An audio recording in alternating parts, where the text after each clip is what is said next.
আমরা গেছিলাম পাঁশকুড়া থেকে কোলাঘাট পায়রা আনতে। তো এখানের ভিউটা দেখতেই পাচ্ছ গাইজ। আমরা দুপুর থেকে বেড়াইছি, এখন বাজে তোমার 5টা 43। তো আমরা পায়রা আনতে গেছিলাম একটা দাদুর ঘরে। দাদুর ঘরে গিয়ে দাদু এখন বলে যে পায়রা একটাও বিক্রি করবে নি। তো আমরা পাঁশকুড়া থেকে কোলাঘাট আসছি, আবার এখান থেকে ঘুরে যাচ্ছি। দেখতেই পাচ্ছ আমাদের গাড়ির তেল শেষ হয়ে গেছে। এই যে এটা আমার দাদা শফিক, এই ছপকানি পায়রা আনতে গেছিল। গাইস হেসে হেসে মরে যাচ্ছি। বুড়াটার রোল আপনারা দেখলে আপনিও হেসে হেসে, আর কি বলবো, পেটে ব্যথা হয়ে গেছে। আমার এই দাদাটা আবার বলে কি ছপকানি পায়রা নিবে, ঠিক আছে। তো দেখতে পাচ্ছ আমরা এখান থেকে গেছিলাম, আবার বাড়ি ফিরে যাচ্ছি এখন মন খারাপ করে। এই যে ব্যাগের মধ্যে কিছু নেই, হ্যাঁ। কি বলবো গাইস, কষ্টে কান্না পাচ্ছে, আবার মুখে হাসিও হাসতিছে।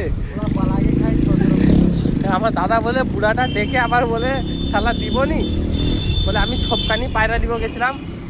তো গাইস আমরা এখন আবার বাড়ি ফিরে যাচ্ছি মনে কষ্ট নিয়ে। দেখি আবার যদি কোথাও এরকম সুযোগ পাই যাবো আবার, তখন আবার ভিডিও করবো, আপনাদেরকে দেখাবো। দেখতেই পাচ্ছ গাইস এখানে আমরা এখনও ঘরে পৌঁছাইনি, আমাদের ইফতারের টাইম হয়ে গেছে, আমরা রোজা খুলবো। তো দেখা যাক বাড়ি যেতে পারি কিনা। এখন আমরা পোপট কোলাঘাটেই আছি। তো যদি আশা করি যদি চলে যেতে পারি তাহলে বাড়িতে রোজা খোলা হবে ইফতারটা, আর না হলে এখানে কোথাও ইফতার করতে হবে আমাদেরকে, কিছু করার নেই। আমার এই দাদাটা রোজা রাখছে, আমিও রোজা রাখছি। আর কিছু বলবো না, আবার নেক্সট ভিডিওতে দেখা হচ্ছে।